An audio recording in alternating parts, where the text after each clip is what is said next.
Hello दोस्तों, welcome to horror vibes. आज मैं आपको अपने सब्सक्राइबर की भेजी हुई कुछ घटनाएं बताने वाला हूं, जो कि सुनने में बहुत ही ज़्यादा अजीब और मिस्टीरियस है। आप लोगों की डिमांड पे वीडियो काफ़ी लंबी बनाई है, तो वीडियो को एंड तक ज़रूर देखिएगा। साथ ही अगर आपको हॉरर स्टोरीज और मिस्टीरियस स्टोरीज सुनना पसंद हो तो आप हॉरर वाइब्स को सब्सक्राइब कर सकते हैं। और अगर आपके साथ भी ऐसी कोई भी घटना घटी हो जो आप हमसे शेयर करना चाहते हैं तो आप मुझे मेरे इंस्टाग्राम पे भेज सकते हैं, जिसका लिंक मैं वीडियो के डिस्क्रिप्शन में दे दूंगा। अगर आपको वीडियो पसंद आए तो वीडियो को लाइक और चैनल को सब्सक्राइब जरूर करिएगा। साथ ही मुझे कमेंट करके ये भी बताइए कि मैं अगली वीडियो किस टॉपिक पर बनाऊं। तो ज़्यादा टाइम न लेते हुए वीडियो करते हैं शुरू और खो जाते हैं अंधेरों में। ये पहली घटना जो मैं आपको बताने वाला हूँ, ये घटना मुझको गुड़गांव से रेणुका जी ने भेजी है। और अब आगे की घटना मैं आपको रेणुका जी के पॉइंट ऑफ व्यू से बताऊंगा। मेरा नाम रेणुका है और मैं गुड़गांव की रहने वाली हूँ। ये घटना मेरी मम्मी ने मुझको बताई थी, जो कि मैं आपको बताऊंगी। ये घटना मेरी मम्मी के साथ 1998 में घटी थी। तब उनकी उम्र करीब 16 या 17 साल की थी। मम्मी नानी और नाना के साथ अपने गांव जा रही थी। ये घटना उसी वक्त उनके साथ घटी थी और काफी ज्यादा अजीब थी। नाना नानी और मम्मी जिस बस से गांव जा रहे थे, वो बस काफी ज्यादा पुरानी थी और थोड़ी खराब भी लग रही थी। लेकिन वो बस उनके गांव जाने की आखिरी बस थी और शाम भी धीरे धीरे होने वाली थी, इसलिए बस स्टॉप पर रुकना नाना को सही नहीं लगा। उस वक्त बस स्टॉप भी ज्यादा डेवलप नहीं था, तो उन्होंने वो आखिरी बस पकड़ ली और उससे अपने गांव बासन टोला की तरफ जाने लगे। मम्मी ने बताया था कि उस वक्त बस में ज्यादा लोग नहीं थे। एक ड्राइवर, एक कंडक्टर, एक छोटा परिवार और था, 2 आदमी और मम्मी और उनके माता पिता थे। वो लोग जिस रास्ते से गुजर रहे थे वो रास्ता खराब था। वहां की रोड काफी ज्यादा टूटी हुई थी, जिसकी वजह से रास्ते भर उनको बस में बड़े बड़े झटके लग रहे थे। करीब आधे घंटे चलने के बाद एक हाईवे आया, जो कि काफी ज्यादा पुराना था। हालांकि अब वो हाईवे बहुत ज्यादा डेवलप हो गया है, लेकिन उस वक्त वहां पर वो हाईवे नहीं था। एक रोड थी जिसके रास्ते सब लोग आया जाया करते थे। वो एक सिंगल लेन रोड थी और दोनों तरफ ढेर सारे पेड़ थे। उसी खराब रोड से बस ड्राइवर बस को लेके जा रहा था और रास्ते में जितने और पैसेंजर मिल रहे थे उनको वो बैठा रहा था। उसने एक जगह बस रोकी और एक फैमिली को बैठाया, और अब बस में 3 फैमिली और 2 आदमी थे और एक बस ड्राइवर और एक कंडक्टर। वो बस वाला बस को काफी ज्यादा तेजी से चला रहा था।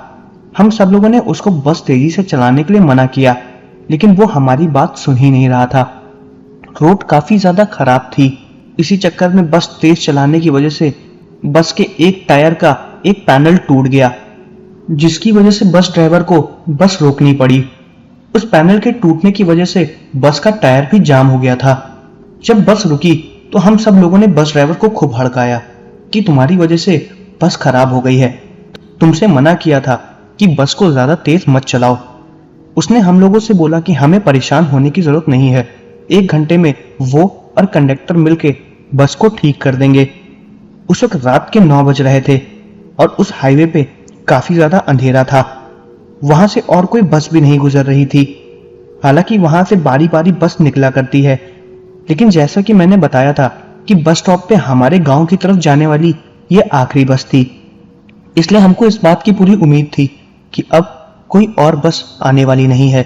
उस समय वहां पर बस ड्राइवर को कोई मदद भी नहीं मिल सकती थी और अंधेरा भी बहुत ज्यादा हो गया था। हमें गर्मी भी बहुत लग रही थी। नाना ने नानी और मम्मी से बोला कि वो लोग बस के अंदर ही बैठे रहें और वो बस के बाहर जा रहे हैं, क्योंकि वो एरिया कुछ ठीक नहीं था, इसलिए उन लोगों को उतरने के लिए मना किया था। जितनी भी लेडीज थी वो बस के अंदर ही बैठी हुई थी और जेंट्स सारे नीचे उतर गए थे और बस के नीचे ही खड़े थे। मेरे नाना को बीड़ी पीने की आदत थी, इसलिए वो बीड़ी पीने के लिए बस से नीचे उतर गए। वो बीड़ी पीते हुए बस के साइड में ही बैठे हुए थे और अगल बगल के लोगों से बात कर रहे थे। मम्मी और नानी बस के अंदर बैठे हुए थे। मम्मी बस में खिड़की की तरफ बैठी हुई थी और जंगल की तरफ देख रही थी। वो जंगल काफी ज्यादा घना था और बहुत ही ज्यादा शांत भी, और सब लोग बैठ के बस के ठीक होने का इंतजार कर रहे थे। मम्मी बस की खिड़की पे ही सर रख के सो गई और करीब 15 मिनट तक सोती ही रही। उनका हाथ बस की खिड़की पर ही था। जब मम्मी सो रही थी तभी उनको खिड़की के बाहर एक परछाई दिखाई दी जो कि पेड़ के पीछे से खड़ी होकर उनको देख रही थी। वो काली परछाई एकदम मूर्ति की तरह खड़ी होकर मम्मी की तरफ ही देख रही थी। वो कुछ देर तक उस परछाई को घूरती रही और उनको उस परछाई में से एक आवाज आई जो कि उनका नाम बुला रही थी। वो आवाज किसी और की नहीं, नाना जी की थी। जब मम्मी ने वो आवाज सुनी तो उनको लगा कि शायद नाना जी वहां पर खड़े होके उनको बुला रहे हैं। जब मम्मी ने गौर से देखने की कोशिश की तो वो आदमी पेड़ से बाहर निकल ही नहीं रहा था। फिर जब मम्मी ने उनसे बोला कि आप बाहर आओ तो वो परछाई धीरे धीरे पेड़ से बाहर आई और वो कोई और नहीं, मम्मी के पापा यानी कि मेरे नाना जी थे जो मम्मी को देख रहे थे। मम्मी ने जब उनको देखा तो वो बहुत ही ज्यादा अजीब लग रहे थे। उन्होंने बताया उनकी आंखें काफी ज्यादा बड़ी लग रही थी और उनके कपड़े बहुत ज्यादा गंदे लग रहे थे। हालांकि नाना और बस के बाकी आदमी जिस तरफ से उतरे थे, मम्मी उनके अपोजिट ही खिड़की के साइड में बैठी हुई थी और वो जंगल की तरफ देख रही थी और बस का वो हिस्सा जंगल से काफी चिपका हुआ था। जब उन्होंने देखा कि वो नाना जी हैं तो वो देख के काफी ज्यादा हैरान हो गई। उनको विश्वास नहीं हो रहा था और वो काफी देर तक उसको देखती ही रही। उस आदमी ने या वो परछाई जो भी चीज थी उसने मम्मी को कुछ देर के लिए सम्मोहित कर लिया था और उसने मम्मी की तरफ अपना हाथ बढ़ाया और उसने मम्मी से बोला कि वो उनका हाथ पकड़े। मम्मी भी उनकी बातों में आ गई और उन्होंने भी अपना हाथ बस की खिड़की से बाहर निकाल दिया और धीरे धीरे उनके हाथ को पकड़ने की कोशिश कर रही थी। नानी भी सो रही थी और बाकी लोग बस के दूसरी तरफ थे, इसलिए उनको वो सब चीजें नजर नहीं आई। जब मम्मी ने अपना हाथ आगे बढ़ाया तो उस आदमी ने मम्मी का हाथ पकड़ लिया और जोर जोर से हंसने लगा। वो इतनी जोर से हंसा कि उसकी आवाज सुन के मम्मी के बगल में बैठी हुई नानी जग गई और वो मम्मी का हाथ पकड़ के जोर से बस के बाहर खींचने लगा। वो अजीब सा ही आदमी था और उसकी शक्ल हूबहू नाना से मिल रही थी। उसकी हंसी काफी ज्यादा खतरनाक थी। उसकी हंसी सुनते ही सब लोग एकदम चौकन्ना हो गए। उसने मम्मी का हाथ इतनी जोर से खींचा कि वो भी चिल्लाने लगी और उसके नोचने के निशान मम्मी के हाथ पे पड़ गए थे। मम्मी के चिल्लाते ही नाना और बाकी बस के कुछ लोग बस के अंदर आए और उन्होंने देखा कि एक काली परछाई मम्मी का हाथ बस के बाहर खींच रही है। लेकिन यह बहुत ताजुब की बात थी कि मम्मी को वो परछाई नाना जी की तरह दिख रही थी, लेकिन बाकी लोगों को वो बस एक काली परछाई दिख रही थी जो कि मम्मी को अपनी तरफ खींच रही थी। बस के अंदर से ही सब लोग मम्मी को पीछे की तरफ खींच रहे थे और कुछ लोग उतर के बस के दूसरी तरफ गए। जब वो लोग बस के दूसरी तरफ गए तो वो काली परछाई उन सबकी आंखों के सामने ही गायब हो गई। ये सब देख के वो लोग हैरान हो गए थे। आखिर वो क्या चीज थी, किसी को कुछ भी समझ में नहीं आ रहा था। तभी बस ड्राइवर के पास एक टॉर्च थी। वो टॉर्च लेकर आया और उसके पास एक डंडा भी था। बाकी कुछ लोगों ने भी अपने हाथ में डंडा और आसपास पड़ी हुई चीजें उठा ली थी। सबको पहले लग रहा था कि वो कोई चोर है, लेकिन जब धीरे धीरे सबने ये देखा कि वो परछाई उनकी आंखों के सामने गायब हो गई तो किसी को भी विश्वास नहीं हो रहा था कि आखिर वो चीज थी क्या। जिन लोगों ने उस परछाई को अपनी आंखों के सामने गायब होते हुए नहीं देखा था, उन लोगों को लग रहा था कि शायद वो कोई चोर होंगे, इसलिए वो लोग टॉर्च से जंगल के अंदर उस चोर को दोबारा ढूंढने की कोशिश कर रहे थे, लेकिन किसी को भी वो नहीं मिला। उस वक्त बहुत ही ज्यादा अंधेरा था और किसी को भी जंगल के अंदर कुछ भी दिखाई नहीं दे रहा था। सबने यही सोचा कि अब वो लोग वहां पर ज्यादा देर तक नहीं रुकेंगे। बस भी लगभग ठीक ही हो गई थी और वो चीज क्या थी किसी को भी समझ में नहीं आ रहा था। फिर सबने यही सोचा कि जितना जल्दी हो सके उस जगह से सब लोग निकल जाते हैं। मम्मी के अंदर उस चीज का डर बहुत बुरी तरीके से बच चुका था और जिन जिन लोगों ने उस परछाई को और उस अजीब सी चीज को देखा था वो सब भी बहुत ज्यादा हैरान और डरे हुए थे। कुछ देर बाद बस ठीक हो गई और वो लोग वहां से निकल गए। मम्मी से जब नाना ने और बाकी लोगों ने पूछा कि आखिर वो चीज थी क्या, तो मम्मी ने बताया कि उसकी शक्ल हूबहू नाना जी से मिल रही थी, लेकिन नाना जी बस के दूसरी तरफ ड्राइवर के पास खड़े हुए थे। रास्ते भर में किसी को भी समझ में नहीं आ रहा था कि आखिर वो चीज थी क्या। सब लोग बहुत ज्यादा हैरान थे। रास्ते भर में मम्मी को अजीब सा डर भी सता रहा था। उनको ऐसा लग रहा था कि वो चीज़ उनका पीछा कर रही है। किसी तरह वो लोग रात के करीब 3 बजे अपने घर पहुंच गए और उस दिन के बाद से मम्मी को रात में काफ़ी दिक्कतों का सामना करना पड़ा। उनको ऐसा लगता था कि उनके कमरे के दरवाजे के कोने में कोई खड़ा होकर उनको देख रहा है, या उनको हर बार ऐसा लगता था कि कोई उनका पीछा कर रहा है। और जब भी वो किसी भी तरीके का कोई काम करती थी तो उनको लगता था कि कोई चीज़ उनके पीछे खड़े होकर उनको देख रही है। मम्मी को ये हमेशा दिक्कत रहती थी। उसके बाद मम्मी ने एक पंडित जी को दिखाया। पंडित जी को दिखाने के बाद पता चला कि मम्मी के ऊपर एक आत्मा का साया है और वो मम्मी के ऊपर हावी है। उसने जब मम्मी का हाथ पकड़ा था उसी वक्त से वो मम्मी के ऊपर हावी हो गया था और उस दिन के बाद से मम्मी की तबीयत भी बहुत ज़्यादा खराब रहने लगी। फिर पूजा पाठ करने के बाद उनकी तबीयत में कुछ सुधार आया। वो चीज़ क्या थी किसी को इसके बारे में ढंग से नहीं पता था, लेकिन वो जो भी चीज़ थी उसने मम्मी की जान लेने की पूरी तरह से कोशिश भी की थी। हालांकि अब मम्मी ठीक है और उस दिन के बाद से ऐसा कुछ भी उनके साथ नहीं हुआ। ये थी पहली घटना। अब मैं आपको दूसरी घटना बताने वाला हूँ। ये दूसरी घटना मुझको फैजल शेख जी ने अलीगढ़ से भेजी है और अब आगे की घटना मैं आपको फैजल जी के पॉइंट ऑफ व्यू से बताऊंगा। मेरा नाम फैजल है और मैं अलीगढ़ का रहने वाला हूँ। यह घटना मेरे अब्बू के साथ घटी थी, जो कि मेरे अब्बू ने मुझे तब बताई थी जब मैं काफ़ी ज़्यादा छोटा था। पहले तो मुझे उनकी इस बताई बात पर विश्वास नहीं हो रहा था और न ही अम्मी को हो रहा था, लेकिन जब अब्बू ने ये बात अपने दोस्त से पूछवाई तो मुझे उनकी बात पर विश्वास होने लगा और अम्मी को भी। ये घटना कब की है ये तो मुझको याद नहीं है, लेकिन अब्बू ने बताया था कि उनके एक दोस्त थे जिनका नाम अखिल था। उनके दोस्त एक धागा बनाने वाली फैक्ट्री में काम किया करते थे, जो कि अब बंद हो चुकी है। वो उसी फैक्ट्री से लौट रहे थे। रास्ते में एक ट्रक आ रहा था। उस ट्रक ड्राइवर की गलती की वजह से उनके दोस्त का एक्सीडेंट हो गया और उनको बहुत ही गंभीर चोट लग गई और उसी मौके पे उनकी मौत भी हो गई थी। जब ये बात अब्बू को और उनके बाकी दोस्तों को पता चली तो वो सब बहुत ही ज़्यादा हैरान हो गए। उनके दोस्त को हॉस्पिटल ले जाया गया था, लेकिन हॉस्पिटल जाने से पहले ही उनकी मौत हो गई थी। अब्बू अपने दोस्तों के साथ उनको देखने हॉस्पिटल पे ही पहुंचे थे। जब वो हॉस्पिटल पहुंचे तो उन्होंने देखा कि उनके परिवार वाले वहां पर पहले से ही पहुंच चुके हैं और सब बहुत ही ज़्यादा परेशान थे और रो रहे थे। अब्बू भी अपने दोस्त को देख के बहुत ज़्यादा परेशान हो गए, क्योंकि वो उनके खास दोस्त थे। फिर डॉक्टरों ने बोला कि वो कुछ पेपर वर्क कंप्लीट करेंगे, उसके बाद वो लोग उनकी बॉडी को ले जा सकते हैं। अब्बू ये सब चीज़ें देख नहीं पा रहे थे और वो अपने आप को संभाल भी नहीं पा रहे थे, इसलिए उनके बाकी दोस्तों ने उनसे बोला कि वो घर चले जाएं और वो परेशान ना हो, वो उनको हर चीज़ की अपडेट देते रहेंगे। अब्बू बहुत ज़्यादा परेशान थे, इसलिए वो वहाँ से अपने घर की तरफ आ रहे थे। वो रास्ते भर रोते हुए आ रहे थे और अपने दोस्त को याद करते हुए आ रहे थे। उस वक्त अब्बू के पास कोई भी साइकिल या किसी भी तरीके की कोई गाड़ी नहीं थी, इसलिए वो रोड पे पैदल ही चलते हुए आ रहे थे। रात काफ़ी ज़्यादा हो गई थी। हॉस्पिटल उनके घर से करीब 5-6 किलोमीटर की दूरी पर था।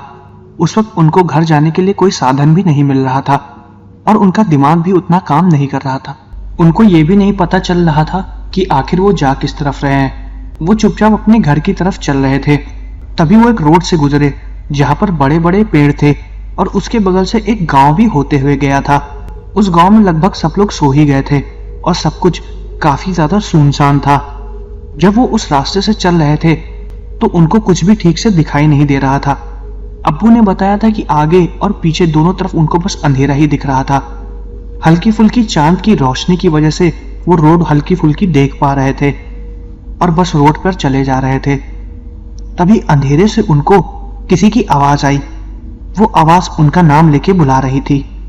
पहले वो आवाज़ बहुत आराम से आई, इसलिए उन्होंने उस आवाज़ पर ज़्यादा ध्यान नहीं दिया, लेकिन कुछ देर बाद वो आवाज़ इतनी तेज आई कि जैसे कोई उनके पीछे ही खड़ा हो। वो उनका नाम बुला रही थी। वो जैसे उस आवाज़ को सुन के पीछे घूमे, पीछे कोई भी नहीं था। उनको लगा कि शायद उनको किसी तरीके का कोई वहम हुआ है और वो फिर से रोड पर चुपचाप चल रहे थे। 10 कदम चलने के बाद उनको दोबारा वही आवाज सुनाई दी जो कि उनका नाम बुला रही थी। वो दोबारा पीछे घूमे और पीछे कोई भी नहीं था। उनको वो आवाज कुछ जानी पहचानी ही लग रही थी, लेकिन उनको ये नहीं पता चल रहा था कि आखिर वो आवाज थी किसकी। वो आवाज हल्की धीमे थी लेकिन जानी पहचानी। उन्होंने दोबारा उस चीज को नजरअंदाज किया और दोबारा उसी रोड पे चलने लगे जिस तरफ वो जा रहे थे। तभी वो आवाज थोड़ी और तेज आई और उनका नाम बुला रही थी। इस बार आवाज सुनते ही वो तुरंत पीछे घूमे और उनको पता चल गया कि ये आवाज किसी और की नहीं, उनके दोस्त की थी जिसकी अभी कुछ देर पहले मौत हो चुकी है। इस बार जब वो पीछे घूमे उनको फिर भी कोई नहीं दिखा, लेकिन उनको इस बात का पता जरूर चल गया था कि वो कोई और नहीं, उनके दोस्त इकबाल की ही आवाज थी। जब उन्होंने पीछे मुड़ के देखा तो उन्हें दोबारा वहां पर कोई भी नहीं दिखा। वो दोबारा अपने उसी रास्ते पर चलने लगे। वो ये सोच रहे थे कि शायद उनको किसी तरीके का कोई वहम हो रहा है, क्योंकि वो पिछले 2-3 घंटे से लगातार अपने दोस्त के बारे में ही सोच रहे हैं। कुछ दूर और चलने के बाद इस बार उनको ऐसा लग रहा था कि उनके पीछे कोई चल रहा है, और उनके पीछे चलते हुए वो आवाज दोबारा आई जिसने उनका नाम लिया। वो आवाज सुनते ही अब्बू पीछे घूमे और उन्होंने देखा कि उनका दोस्त इकबाल उनके सामने कुछ ही मीटर की दूरी पर खड़ा हुआ है और उनको देख के हंस रहा है। हंसते हुए इकबाल उनसे ये बोल रहा था कि तुम मेरी मदद के लिए नहीं आए, मुझे हॉस्पिटल में तुम ऐसे ही छोड़ के चले आए, तुम बहुत बेकार दोस्त हो। जब उन्होंने ये बात उनके मुंह से सुनी तो अब्बू और जोर से रोने लगे। उनको कुछ भी समझ में नहीं आ रहा था कि आखिर ये सब हो क्या रहा है। उन्होंने ये भी बताया था कि इकबाल धीरे धीरे उनकी तरफ बढ़ता चला आ रहा था और उनको बहुत ही ज्यादा डर लग रहा था। जब उन्होंने ढंग से उसको देखा तो वो बदला बदला सा लग रहा था। कुछ देर आगे चलते चलते वो फिर रोने लगा और उसकी रोने की आवाज पूरे रोड में गूंज रही थी। लेकिन अब्बू को ये समझ में नहीं आ रहा था कि उनके अलावा गांव के किसी लोगों को उसकी आवाज सुनाई नहीं दे रही थी, क्योंकि वो काफी ज्यादा जोर से रो रहा था। उन्होंने ये भी देखा कि इकबाल के चेहरे से खून निकल रहा था और वो खून उसी घाव से निकल रहा था जो उनको एक्सीडेंट के वक्त लगी थी। पापा उसको देख के हैरान हो गए। उनको लगा कि शायद वो ठीक हो गए हैं। पापा धीरे धीरे अपने दोस्त की तरफ जा रहे थे और अब्बू ने यह भी बताया कि ऐसा लग रहा था कि इकबाल ने उनको सम्मोहित कर लिया है। वो धीरे धीरे इकबाल की तरफ जा रहे थे। अब्बू अपने आप को रोकने की कोशिश कर रहे थे, लेकिन वो रुक भी नहीं पा रहे थे। तभी उनका ध्यान इकबाल के हाथ की तरफ गया, जो कि पूरा उल्टा था और उसके पैर भी अजीब तरीके से थे, जैसे कि किसी भूत या प्रेत के होते हैं। वो अपने आप को रोकने की कोशिश कर रहे थे, लेकिन वो रोक भी नहीं पा रहे थे। वो इकबाल के पास पहुंच ही रहे थे, तभी पीछे से एक गाड़ी आती हुई दिखी। उस गाड़ी की लाइट डायरेक्ट अब्बू के चेहरे पे पड़ी और वो आत्मा या जो भी चीज थी वहां से गायब हो गई। जैसे ही वो आत्मा वहां से गायब हुई, अब्बू जोर जोर से चिल्लाने लगे और उसी गांव की तरफ भाग के गए जो गांव उनके बगल में था। वो चिल्लाते हुए उसी गांव के अंदर घुस गए। उनके चिल्लाने की आवाज पूरे गांव ने सुनी और गांव के कुछ लोग उठ के उनको देखने लगे। तभी गांव के कुछ लोग अब्बू के पीछे भागे और उन्होंने अब्बू को रोका। उन्होंने अब्बू से पूछा कि उनको क्या हुआ। तब अब्बू ने उनको सारी चीज बताई। जब अब्बू ने उनको ये सारी चीज बताई तो गांव वाले काफी ज्यादा हैरान हो गए। तब गांव वालों ने अब्बू को बताया कि वो कोई और नहीं, खेतों का भूत होगा जो अक्सर रात में घूमता रहता है। जब अब्बू ने उसके बारे में उनसे पूछा तब उन लोगों ने बताया कि जिस बाग के बगल से और रोड से अब्बू गुजर रहे थे उसके पीछे ढेर सारी कब्रें हैं। अक्सर उन कब्रों से रात में अजीब अजीब आवाजें भी आती हैं, कभी किसी की हंसने की आवाज तो कभी किसी के रोने की आवाज, और कभी कभी तो उन कब्रों से निकल के कई बार रूह और आत्माएं रोड पर चलती रहती हैं और लोगों को दिखी भी है। लेकिन कभी भी वो आत्माएं रोड पार करके हमारे गांव की तरफ नहीं आती हैं, क्योंकि हमारे गांव में एक तांत्रिक को बुला के एक रक्षा कवच बांधा हुआ है, जिसकी वजह से वो गांव के किसी भी लोगों को नुकसान नहीं पहुंचा पाती है। और गांव के लोग रात में उस रोड पे नहीं जाते हैं और अक्सर लोगों को वो आत्माएं या रूह नजर आती हैं। वो आत्माएं गुजरते हुए लोगों को दिखाई देती हैं और वो लोग उन आत्माओं को ऐसे देखते हैं जैसे कि कोई उनके परिचय का हो और धीरे धीरे उनके पास चले जाते हैं और फिर वो आत्माएं उनको छू के उनके ऊपर हावी हो जाती हैं। ऐसी कई घटना यहाँ पर घट चुकी है। उन्होंने अब्बू को बताया कि उनकी किस्मत बहुत अच्छी थी कि वो बच गए, वरना उनके साथ काफी दुर्घटना भी हो सकती थी। जब अब्बू को ये बात पता चली तो वो काफी ज्यादा परेशान हो गए। वो वैसे भी अपने दोस्त को लेके परेशान थे और अब उनको और दिक्कत होने लगी थी। तभी गांव वालों ने अब्बू से उनकी सारी बातें पूछी और अब्बू ने उनको एक एक चीज बताई। गांव वालों ने उनसे बोला कि आज रात आप यहीं रुक जाइए और रात में यहाँ से मत जाइए, आप अगले दिन अपने घर के लिए चले जाइएगा। उस समय अब्बू के पास कोई फोन भी नहीं था जिससे वो अपने घर में बता सके कि वो आज रात यहीं रुकेंगे। उनके पास और कोई तरीका भी नहीं था, इसलिए अब्बू उसी गांव में एक रात के लिए रुक गए और वो रात उनके लिए काफी ज्यादा दर्दनाक थी। उनके साथ दो हादसे हो चुके थे। अगले दिन जब अब्बू उठे और वो अपने घर पहुंचे तो उन्होंने अपने साथ बीती हुई इस घटना को बताया। उनके घर वाले काफी ज्यादा परेशान भी हो गए थे क्योंकि वो रात में घर पहुंचे नहीं और उन्होंने उनको ढूंढने की भी कोशिश की, लेकिन वो कहीं नहीं मिले। ये घटना जब अब्बू ने मुझको बताई थी तो पहले मुझे विश्वास नहीं हुआ, लेकिन फिर जब उनके दोस्तों ने ये घटना के बारे में हमें बताया तो हमें विश्वास होने लगा और अब्बू कभी भी उस घटना को भूल नहीं पाते हैं। ये थी दूसरी घटना। अब मैं आपको अपने व्यूअर्स की भेजी हुई तीसरी घटना बताने वाला हूँ। ये तीसरी घटना सुनने में बहुत ही ज्यादा अजीब है, तो आप घटना को अंत तक जरूर सुनिएगा। हो सकता है ये घटना आपको सच्ची ना भी लगे, लेकिन जिन्होंने ये घटना मुझको भेजी है उन्होंने मुझसे बोला है कि इस घटना का बताया हुआ एक एक शब्द सच है। उन्होंने मुझे अपना असली नाम बताने से मना किया है, इसलिए मैं आपको उनका नाम पायल बताऊंगा। तो अब आगे की घटना मैं आपको पायल जी के पॉइंट ऑफ व्यू से बताऊंगा, जिन्होंने ये घटना मुझको बरेली से भेजी है। मेरा नाम पायल है और मैं बरेली की रहने वाली हूँ। ये घटना मेरे साथ तब घटी थी जब मेरी उम्र 19 साल की थी। मैं अपने पापा के साथ मार्केट से घर आ रही थी। मार्केट हमारे घर से काफी दूर था। उनकी बाइक का टायर पंचर हो गया था। हम दोनों बाइक से मार्केट गए थे। दूर दूर तक कोई पंचर बनाने वाला भी नहीं था, इसलिए पापा गाड़ी को खींचते हुए ले जा रहे थे और मैं उनके पीछे पीछे चल रही थी। हमारा घर उस जगह से काफी दूर था। हमें पहुंचने में थोड़ा वक्त लग गया। जब हम घर पर पहुंचे तो वहां पर ताला लगा हुआ था। मम्मी घर पर नहीं थी। जब हमने बगल में पड़ोसी से पूछा तो मम्मी ने चाबी पड़ोसी को ही दे रखी थी। मम्मी ने उनसे बताया कि जब हम घर पे आए तो वो हमें बता दे कि वो जरूरी काम से मामा के साथ निकली हुई हैं। अचानक से नानी की तबीयत खराब हो गई थी, इसलिए मामा उनको आके लेके चले गए हैं। और उस समय पापा के पास और हमारे पास मोबाइल फोन भी नहीं था, इसलिए मम्मी हमको वो चीज बता भी नहीं पाई। जब पापा को नानी की तबीयत खराब हो जाने के बारे में पता चला तो उन्होंने मुझसे कहा कि मैं घर पर ही रहूं और वो भी जाके नानी को देख ले कि आखिर अचानक से उनकी तबीयत खराब कैसे हो गई और उनको क्या हुआ। मैंने भी पापा से कहा ठीक है और वो चले गए। उस समय घर पे मेरे अलावा और कोई भी नहीं था। रात काफी ज्यादा हो गई थी। पापा को शायद आने में थोड़ा टाइम लगने वाला था, तो मैंने सोचा कि मैं सारे दरवाजों को बंद कर लेती हूँ और मैंने खाना बना के भी रख लिया था। मुझको लगा कि पापा थोड़ा लेट आएंगे, इसलिए मैं सोई नहीं और मैं बैठ के पढ़ाई कर रही थी। तभी मुझे किचन से किसी बर्तन के गिरने की आवाज आई। मैं भाग के किचन की तरफ गई तो मैंने देखा कि थालियां और ग्लास नीचे गिरे पड़े हुए हैं।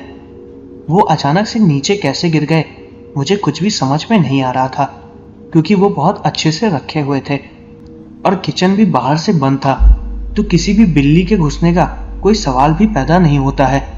हमारे घर में अक्सर बिल्ली घुस जाती है, तो हम लोग दरवाजे को बंद करके रखते हैं और किचन का दरवाजा भी बाहर से ही बंद था।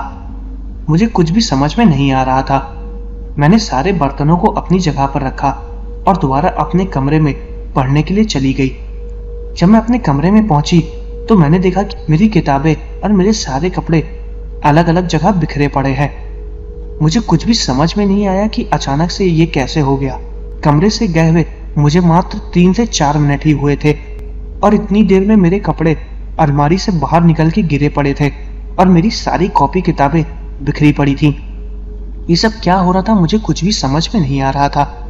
मैं अपने सारे कॉपी किताबों को दोबारा समेटने लगी और कपड़ों को तैयारने लगी। मुझे इस बात का एहसास हो गया था कि कोई मेरे घर में है। मैं बहुत ज़्यादा डर गई थी, लेकिन मेरा घर ज़्यादा बड़ा नहीं था। हमारे घर में 2 कमरे और एक किचन था। किचन को मैं बंद करके आई थी और दूसरा कमरा भी बंद था, और तीसरे कमरे में मैं बैठ के पढ़ाई कर रही थी और बाहर लॉन था और गेट भी बंद था। तो किसी और के होने का कोई सवाल पैदा ही नहीं होता है। मुझे सच में बहुत ज़्यादा डर लग रहा था। तभी मुझे किसी के दरवाज़ा खटखटाने की आवाज़ आने लगी। वो आवाज़ बहुत ज़ोर से आ रही थी। जब मैंने अपने कमरे से बाहर निकल के देखा तो वो आवाज़ दूसरे कमरे से आ रही थी, लेकिन वो दूसरा कमरा बाहर से बंद था, तो किसी के अंदर होने का कोई सवाल ही नहीं पैदा होता है। वो खटखटाने की आवाज़ धीरे धीरे और तेज़ होती जा रही थी। ऐसा लग रहा था कि कोई अंदर है और बाहर निकलने की कोशिश कर रहा है। मैंने डर की वजह से दरवाज़ा बिल्कुल भी नहीं खोला, और फिर उस दरवाजे के पास से और तेज़ आवाज़ आने लगी। ऐसा लग रहा था कि कोई दरवाजे को ज़बरदस्ती खोलने की कोशिश कर रहा है, और इस बार अंदर से सामान गिरने की आवाज़ें भी आ रही थी। मैं बहुत ज़्यादा डर गई थी। आखिर घर में ये सब क्या हो रहा था, मुझे कुछ भी समझ में नहीं आ रहा था। फिर कुछ देर बाद वो आवाज़ें अपने आप बंद हो गईं और किचन के अंदर से दोबारा बर्तन गिरने की आवाज़ें आने लगी। घर में कुछ बहुत ही ज़्यादा अजीब हो रहा था। मुझे कुछ भी समझ में नहीं आ रहा था। मैं रोने लगी और घर से बाहर निकल आई। जैसे ही मैं घर से बाहर निकली, मैंने देखा कि पापा और मम्मी दोबारा बाइक से आ चुके हैं। उन्होंने मेरी हालत को देखा और उन्होंने तुरंत मुझसे पूछा कि क्या हो गया। मैं बहुत ज़्यादा डरी हुई थी। मैंने मम्मी और पापा को सारी चीज़ें बताई। उन्होंने ये भी बताया कि नानी की हल्की तबीयत खराब हो गई थी, अब वो ठीक है। लेकिन उस वक्त मैं इन सब बातों को सुनना ही नहीं चाह रही थी। मैं मम्मी पापा को लगातार बता रही थी कि घर के अंदर कुछ अजीब हो रहा है। जब उन्होंने मेरी ये बात सुनी तो उनको भी मेरी बात पर विश्वास नहीं हो रहा था। लेकिन फिर मेरी बात सुन के जब वो लोग घर के अंदर गए तो उन्होंने देखा कि सारा सामान बिखरा पड़ा है। किचन के अंदर सारे बर्तन दोबारा जमीन पर नीचे पड़े हुए हैं, और जो दूसरा कमरा बंद था उसको जब खोल के देखा तो उसके अंदर के सारे कपड़े और सारे बक्से नीचे जमीन पर गिरे हुए हैं। ये सब क्या हो रहा था हमें बिल्कुल भी समझ में नहीं आ रहा था। हम रात भर काफ़ी ज़्यादा परेशान हो गए। रात भर हमने सारे सामान को सही तरीके से लगाया और फिर उसके बाद हम सो गए। मैं मम्मी के पास ही लेटी हुई थी और मुझे कुछ भी समझ में नहीं आ रहा था। रात में हमें हमारे घर की छत पे किसी के तेज तेज दौड़ने की आवाज़ें सुनाई दे रही थी। पापा को लगा कि शायद अंदर कोई चोर घुस गया हो। जब उन्होंने ऊपर जाके देखा तो ऊपर कोई भी नहीं था, और फिर जब वो सीढ़ियों से नीचे उतर के दोबारा अपने कमरे में आ रहे थे तो उन्हें दरवाजे के पीछे एक परछाई खड़ी दिखाई दी। जैसे ही उन्होंने उस परछाई को देखा और उससे पूछा कि तुम कौन हो, और उसे मारने की कोशिश की, तो वहां से वो परछाई उनकी आंखों के सामने ही गायब हो चुकी थी। ये सब हमारे घर में क्यों हो रहा था हमें कुछ भी समझ में नहीं आ रहा था। हम लोग पूरी रात नहीं सोए और काफी ज्यादा परेशान हो गए थे। फिर पापा ने अगले दिन अपने एक दोस्त को बुलाया और उनको ये सारी चीजें बताई। उनके दोस्त एक बाबा को जानते थे। वो बाबा भी हमारे घर पर आए। उन्होंने हमारे घर को देखा और उन्होंने ये बताया कि हमारे घर पे किसी काली आत्मा का वास हो चुका है, जो कि बहुत ही ज्यादा खतरनाक है। वो तब तक हमारे घर से नहीं जाएगी जब तक वो हमारे घर के किसी सदस्य को मार न दे। जब पापा ने उनसे पूछा कि अचानक से वो हमारे घर पे कैसे आ गई, तो उन्होंने बताया कि वो यहाँ पर आई नहीं है, किसी ने उसे यहाँ पर भेजा है।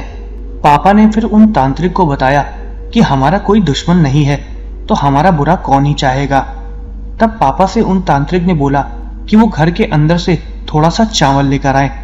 जब पापा वो चावल लेके आए तो पुजारी ने उस चावल को अपने हाथ में लिया और कुछ मंत्र फूंकने लगे, और जब उन्होंने अपना हाथ खोला तो वो चावल काले हो चुके थे। ये देख के पापा बहुत ज्यादा हैरान हो गए थे। इस बात का फिर हमें विश्वास हो ही गया था। फिर उसके बाद वो तांत्रिक हमारे कमरे के अंदर ही बैठ गया और हम सबको घर से बाहर निकल जाने के लिए बोला। उस तांत्रिक ने घर के अंदर कोई विधि की और फिर उस आत्मा से बात की। जब वो तांत्रिक अपनी क्रिया करके वापस घर के बाहर निकला तो उन्होंने पापा को बताया कि हमारे घर में उस आत्मा को हमारे पड़ोसी ने भेजा है, जिनको मम्मी ने घर की चाबी दी थी। वो नहीं चाहती थी कि हम कुछ अच्छा कर पाए और वो हमसे काफी ज्यादा जलती भी थी। ये सारी बातें उस आत्मा ने तांत्रिक को बताई। हमें इन सब बातों पर बिल्कुल भी विश्वास नहीं हो रहा था, लेकिन उस तांत्रिक की बताई हुई एक एक बात सत्य थी, क्योंकि उसने हमें ऐसे कुछ प्रमाण दिए थे जिससे हमें इस बात का यकीन हो गया था कि ये सारा काम हमारी पड़ोसी का ही किया हुआ है। उस तांत्रिक ने यह भी बताया कि उन्होंने हमारी गैर हाजिरी में हमारे घर के छोटे से गार्डन में एक छोटी सी हड्डी गाड़ दी है। वो हड्डी किस चीज की है ये तो नहीं पता था, लेकिन इतना जरूर पता था कि हमारे घर में जो भी चीज हुई है उसी क्रिया की वजह से ही हुई है। जब तांत्रिक ने वहां पर खुदाई की तो वहां पर एक छोटी सी हड्डी भी निकली और ये देख के हम सब हैरान हो गए थे। पापा ने हमको ये सारी बातें किसी को भी बताने से मना किया, क्योंकि हमारे पास किसी भी चीज का कोई भी प्रमाण नहीं था। हम काफी ज्यादा परेशान हो गए थे। उस दिन के बाद से हमारे घर में धीरे धीरे दिक्कतें बढ़ने लगी। फिर कुछ साल बाद मेरी शादी हो गई और पापा ने भी फिर उस घर को बेच दिया और दूसरी जगह शिफ्ट हो गए। आखिर वो ऐसा क्या चाहती थी ये तो हमें नहीं पता, लेकिन उनकी वजह से हमारे घर में किसी की भी जान जा सकती थी। ऊपर वाला हमारे साथ था, इसलिए हम बच गए। मैं आशा करती हूँ कि कभी भी किसी के साथ ऐसा कुछ ना हो।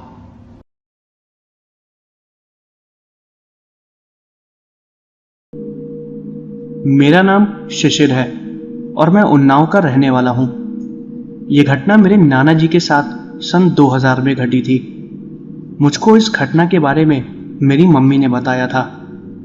जब मेरे नाना जी के साथ ये घटना घटी थी तो मम्मी और मामा काफी छोटे थे। नाना जी एक जूता बनाने वाली फैक्ट्री में काम करते थे।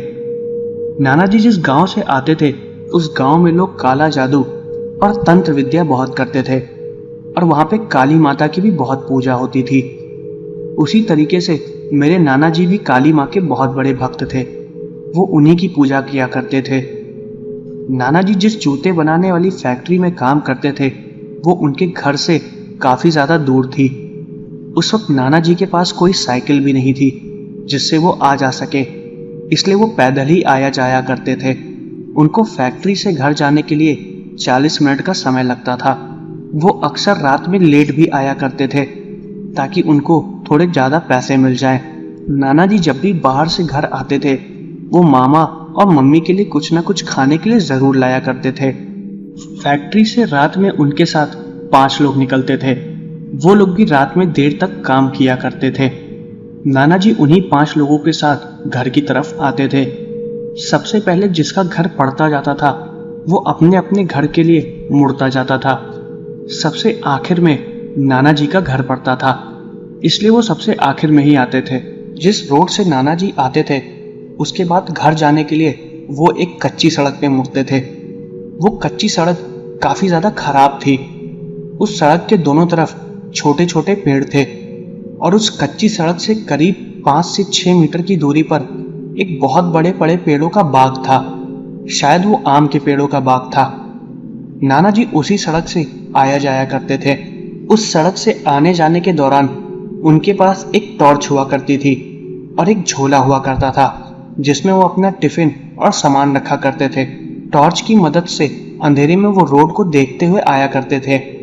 उनके साथ एक डंडा भी रहता था, क्योंकि अक्सर उनको रात में उस एरिया में जानवर भी मिल जाते थे, तो जानवर को वो डंडे से मार के भगा भी दिया करते थे।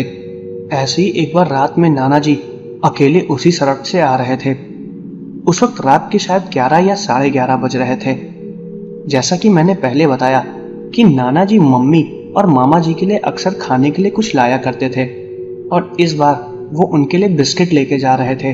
वो छोटे छोटे बिस्किट ट्रांसपेरेंट पन्नी में पैक थे और वो ट्रांसपेरेंट पन्नी एक कागज में रैप थी।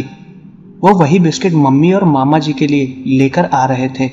रास्ते में आते वक्त नाना जी को टॉयलेट लग गई, तो उन्होंने सोचा कि वो रुक के टॉयलेट कर लें।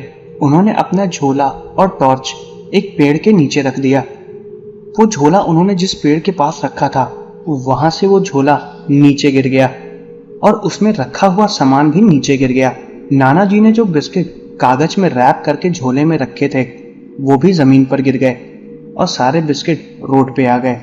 हालांकि वो बिस्किट ट्रांसपेरेंट पन्नी में पैक थे, इसलिए वो खराब नहीं हुए। उन्होंने सारे बिस्किट और अपना सारा सामान दोबारा झोले में रखा और वहां से चलने लगे। नाना जी ने रोड को लगभग पार ही कर लिया था। तभी उन्होंने देखा कि जो बड़े बड़े बाग का पेड़ है उसकी तरफ से एक मोटा और लंबा आदमी चलते हुए उसी कच्ची सड़क की तरफ आ रहा है जिस पे नाना जी चल रहे थे। नाना जी ने अपने जीवन में पहली बार ऐसे किसी लंबे आदमी को देखा था। उस आदमी की हाइट 7 से 8 फीट की थी।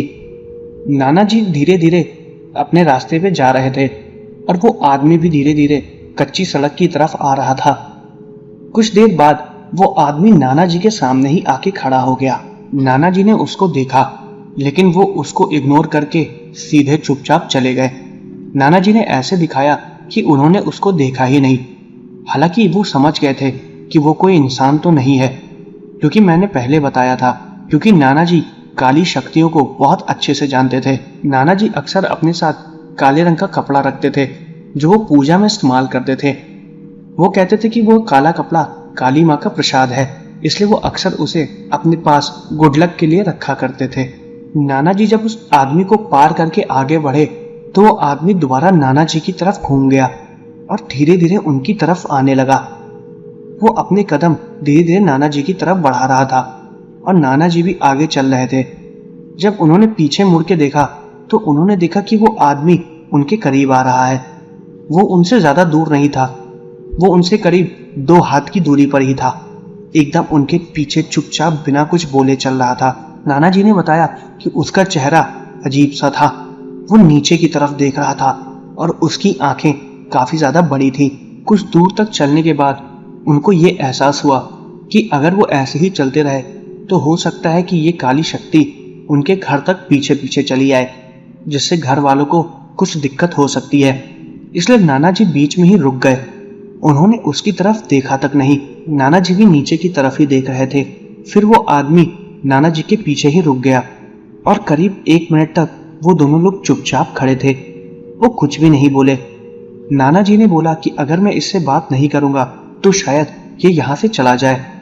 कुछ देर बाद उस आदमी ने नाना जी से पूछा कि तुम्हारे पास कुछ खाने के लिए है क्या? मुझे बहुत जोर की भूख लग रही है।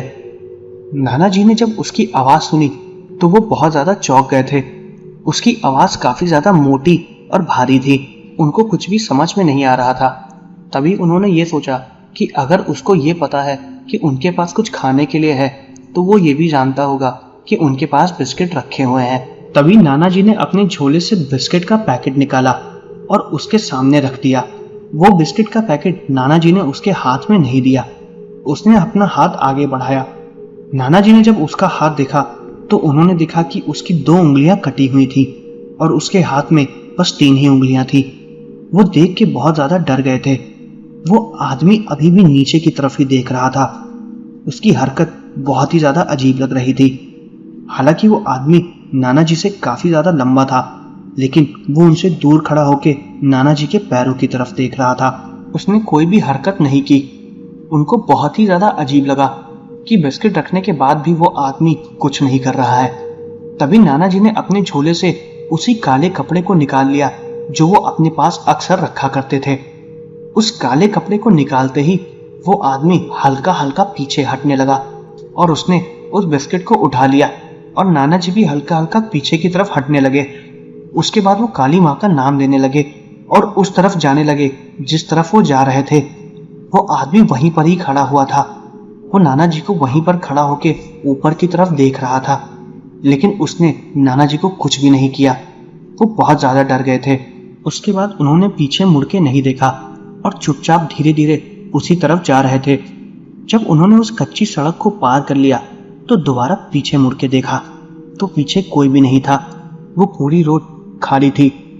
जब नाना जी उस कच्ची सड़क को पार करके अपने घर के रास्ते पे पहुंचे तो रास्ते के सारे कुत्ते उनको देख के भौंक रहे थे। जब वो उन कुत्तों के पास गए तो उन्होंने देखा कि वो कुत्ते उनके पीछे की तरफ देख के भौंक रहे हैं। ऐसा लग रहा था कि उनके पीछे अभी भी कोई है। लेकिन जब नाना जी ने पीछे की तरफ मुड़ के देखा तो वहां पर कोई भी नहीं था। नाना जी काफी ज्यादा डर गए थे। उनको लग रहा था कि वो काली शक्ति शायद अभी भी उनके पीछे पीछे आ रही होगी। उस वक्त रात के 12 बज चुके थे। नाना जी सबसे पहले घर नहीं गए। उन्हीं के घर के पास एक बहुत बड़ा सा मंदिर बना हुआ था। वो उसी मंदिर के पास सबसे पहले गए और उसी मंदिर की सीढ़ियों पर जाके कुछ देर तक बैठे रहे और वहां पर भगवान का नाम लेने लगे। उन्होंने सोचा कि अगर वो सीधा अपने घर जाते तो हो सकता था कि वो काली शक्ति उनके साथ उनके घर में प्रवेश कर जाती, लेकिन वो वहां पर नहीं गए। कुछ देर तक वो मंदिर पर ही बैठे रहे। करीब आधे घंटे तक जब वो मंदिर से नहीं हिले और वो कुत्ते भी उन्हीं की तरफ देख के लगातार भौंके जा रहे थे, वो आधे घंटे तक उसी मंदिर के पास ही बैठे रहे। वो सीढ़ियों पर बैठ के काली मैया का नाम ले रहे थे। कुछ देर बाद उन कुत्तों का भौंकना भी बंद हो गया और वो वहां से चले गए। वो कुत्ते भौंकते हुए किसी और डायरेक्शन में जा रहे थे, जिससे नाना जी को ये तो पता चल गया था कि शायद वो काली शक्ति कहीं और जा रही है। वो वहां से हिले तक नहीं। करीब 1 से 1.5 घंटे तक वो वहीं पर ही बैठे रहे। नानी भी घर में बहुत ज्यादा परेशान हो रही थी, क्योंकि काफी ज्यादा रात हो गई थी और इतना लेट नाना कभी नहीं होते हैं। फिर उन्होंने मामा को जगाया और उनसे बोला कि जाके वो नाना को ढूंढ के आए। मामा जब घर से निकले तो उन्होंने देखा कि नाना जी सामने मंदिर पर ही बैठे हुए हैं। मामा तुरंत नाना जी के पास गए और उनसे पूछा कि इतना लेट हो गया है, आप अभी तक घर नहीं आए और आप यहाँ पर मंदिर में बैठ के रात में क्या कर रहे हैं। तब नाना जी ने मामा को बताया कि उनका पीछा कोई काली शक्ति कर रही थी। पहले तो मामा को यह सब वहम लगा, लेकिन जब नाना जी ने उनको ढंग से सारी बातें बताई तो उनको भी उनकी बात पर विश्वास होने लगा, क्योंकि नाना जी इन सब चीजों पर झूठ नहीं बोलते हैं। उसके बाद नाना जी कुछ देर बाद घर चले गए और उन्होंने घर पे जाके पूजा की और सारी बातें मम्मी और नानी को बताई। उसके बाद नाना जी अगले दिन सुबह उसी रास्ते पर गए। वो उस बाग की तरफ भी गए जिस तरफ से उन्होंने उस आदमी को आते हुए देखा था। उस बाग के अंदर 1-2 कब्रें भी थी जो कि काफी ज्यादा पुरानी थी। नाना जी को लगा कि शायद वो आत्मा होगी। नाना जी को पता चल गया कि वो आत्मा इन्हीं 2 कब्र में से आई होगी और तभी वो खाने की चीज मांग रही होगी। इसलिए नाना जी ने उसको खाने की चीज दे दी और वो वहीं से ही कहीं और चली गई। अगर शायद वो उसको खाने के लिए कुछ ना देते तो वो आत्मा उनके पीछे पीछे चली जाती। कुछ दिनों तक वो फैक्ट्री नहीं गए। फिर अगली बार वो फिर से रात में लौट कर आ रहे थे और इस बार वो खाने के लिए कुछ भी नहीं लाए और उनके साथ ऐसी कोई भी घटना नहीं घटी। उसके बाद वो साइकिल से आने जाने लगे। वैसे वो पहले भी बहुत बार खाने के लिए चीजें ला चुके हैं, लेकिन हो सकता है कि इस बार झोला गिरने की वजह से वो बिस्किट बाहर आ गया हो और उसकी वजह से उस आत्मा को पता चल गया हो कि उनके पास कुछ खाने की चीजें हैं, इसलिए शायद वो उनके पीछे पीछे चली आई हो। ऐसी कई चीजें मम्मी ने मुझे बताई, लेकिन सच क्या था इसके बारे में किसी को कुछ भी नहीं पता। उस रात मेरे नाना जी की किस्मत अच्छी थी कि उनको कुछ भी नहीं हुआ और वो काली माँ पे और ज्यादा विश्वास करने लगे, क्योंकि काली माँ के उसी काले कपड़े को देख के वो भूत या वो जो भी चीज थी वो धीरे धीरे पीछे हटना चालू हो गई थी। और इस घटना के बाद उनके साथ ऐसी कोई भी घटना नहीं घटी। ये थी पहली घटना। अब मैं आपको दूसरी घटना बताने वाला हूँ। ये दूसरी घटना मुझको मलियाबाद से सुमन जी ने भेजी है और अब आगे की घटना मैं आपको सुमन जी के पॉइंट ऑफ व्यू से बताऊंगा। मेरा नाम सुमन है और ये घटना मेरे और मेरी मम्मी के साथ 2009 में घटी थी। हमारे परिवार का एक छोटा सा बिजनेस था जिसमें हम मिट्टी के दिए, गुल्लक और बड़े बड़े घड़े बनाया करते थे। हमारा बिजनेस अच्छा चलता था। मुझे भी मिट्टी के दिए और घड़े बनाना बहुत अच्छा लगता था और मुझे बनाना आता भी था। ऐसे ही एक बार हमारे दुकान पर एक आदमी आया जिसके यहाँ किसी की मौत हो गई थी। उसने हमारे यहाँ से घड़ा लिया जिसमें उसको उसी आदमी की अस्थियों को डाल के रखना था। हमने भी उसको वो घड़ा दे दिया। करीब 2 घंटे बाद वो आदमी हमारे पास दोबारा आया और काफी गुस्से में था। उसने हमसे बोला कि हमने उसे चिटका हुआ घड़ा दे दिया है। जब वो हमारे पास उस घड़े को लाया तो उसके ऊपर का हिस्सा टूटा हुआ था। हमने जब उसमें देखा तो उसके ऊपर के हिस्से में लाल रंग का कपड़ा भी बंधा हुआ था। उसने बोला कि इसके बदले में उसको नया घड़ा चाहिए। हमने बताया कि एक बार अस्थियां अगर घड़े में डाल दी हैं तो उनको दोबारा नहीं पलटा जा सकता है, लेकिन वो अजीब ही तरीके का आदमी था। वो हमसे इस बात पर बहस करने लगा। पापा ने बोला कि इससे बहस करने से अच्छा है इसको वो घड़ा यहीं पर दे दो। पापा ने उससे ये भी बोला कि किसी की अस्थियों को एक बार जब घड़े में रख लिया जाता है तो उसके बाद उसको सीधा विसर्जित किया जाता है। आपको इसे किसी के घर या दुकान पर नहीं लाना चाहिए। वो हमारी बात मान ही नहीं रहा था। उसके बाद पापा ने उसको एक छोटा सा मटका और दे दिया और वो जाने लगा। जब वो गाड़ी पर बैठ ही रहा था तो हमारे सामने ही वो मटका टूट के गिर गया और जिस आदमी की अस्थियां उस मटके में थी वो पूरी रोड पर बिखर के गिर गई। हम सबको बहुत ही ज्यादा अजीब लग रहा था। वो आदमी दिखने में थोड़ा अजीब लग रहा था और काफी पागल टाइप का लग रहा था। ऐसा लग रहा था कि वो काफी ज्यादा परेशान है और बहुत जल्दी जल्दी में था। उसके बाद उसने हमारे सामने सारी अस्थियों को दोबारा बीना और नए वाले मटके में डाल दिया। ये सब हमने देखा। पापा ने उसको जल्दी से दुकान के सामने से जाने के लिए बोला और फिर वो चला गया। उसके कुछ देर बाद पापा ने उस जगह पर पानी डाल दिया जहां पर वो राख पड़ी हुई थी। शाम हो गई थी और दुकान बंद करने का वक्त आ गया था। पापा ने मुझसे बोला कि मैं दुकान बंद कर दूं और वो किसी काम से बाहर चले गए। वो अगले दिन आने वाले थे। मैं और मम्मी दुकान बंद करके घर के अंदर सोने के लिए चले गए। हमारे घर से हमारी दुकान जुड़ी हुई थी। हमारी दुकान के पीछे ही हमारा घर था। दुकान में ढेर सारा सामान भी रखा हुआ था। रात काफी ज्यादा हो गई थी और हम सो रहे थे। तभी रात के करीब 12 बजे हमारी दुकान से किसी चीज के गिरने की आवाज आई। जब पहले वो आवाज आई तो हमने उतना ध्यान नहीं दिया। हमें लगा कि शायद दुकान में कोई चूहा घुस गया होगा। लेकिन थोड़ी देर बाद एक और चीज गिरने की आवाज आई और इस बार काफी ज्यादा तेज। मैं तुरंत उठी और मैंने दुकान को खोल के देखा। जब मैंने दुकान को खोला तो मैंने देखा कि सारे मटके जमीन पर धीरे धीरे एक एक करके गिर रहे हैं। वो दृश्य काफी ज्यादा अजीब था और डरावना था। ऐसा लग रहा था कि कोई जानबूझ के उनको गिरा रहा हो नीचे। मैं उस दृश्य को देख के डर गई। मैं तुरंत चिल्लाने लगी और मैंने मम्मी को बुलाया। मम्मी को बुलाते ही जब मैंने उनको दिखाया तब तक सब कुछ शांत हो गया था। मैंने मम्मी से बताया कि मेरे सामने ही 2 घड़े अपने आप नीचे गिर गए हैं और उनके अपने आप गिरने का कोई सवाल पैदा ही नहीं होता क्योंकि वो बहुत सेफली और अच्छे से रखे हुए थे। मम्मी को लगा कि मुझे कोई वहम हो गया है। उन्हें लगा कि शायद दरवाजा झटके से खोलने की वजह से मटके नीचे गिर गए हो और मुझे किसी प्रकार का कोई वहम हुआ हो। लेकिन वो मेरा वहम नहीं था। उसके बाद मम्मी ने मुझे बोला कि मैं जाकर सो जाऊं और वो दुकान को बंद कर देंगी। मैं जाकर सो गई और मम्मी उसी दुकान में थी। वो सारे गिरे हुए मटकों के टुकड़े धीरे धीरे उठाकर साइड में रख रही थी। तभी उनके सामने एक मटका और आके गिरा। वो मटका जस्ट उनके सामने गिरा था। अगर वो हल्का सा और आगे होती तो शायद वो मटका उनके सर पर गिर जाता और उनको बहुत गहरी चोट लग जाती। लेकिन वो बच गई। उनकी किस्मत काफी ज्यादा अच्छी थी। मटका गिरते ही वो मुझे बुलाने लगी। मैं भागते हुए उनके पास गई। उन्होंने मुझको बताया कि उनके सामने एक मटका अपने आप नीचे गिर गया है। उन्हें बहुत ही ज्यादा अजीब लगा और मैं भी बहुत ज्यादा डर गई थी। फिर हमारे सामने ही एक मटका हमारे ऊपर आके गिरा। वो मटका हमारे सामने रखा हुआ था और वो सीधा हमारे पैर के बगल में आके गिरा। ऐसा लगा कि किसी ने उठा के उसे हमारी तरफ फेंका हो। वो ऐसा हमारे साथ क्यों हो रहा था हमें कुछ भी समझ में नहीं आ रहा था। ये देखते ही मैं और मम्मी बहुत ज्यादा डर गए थे।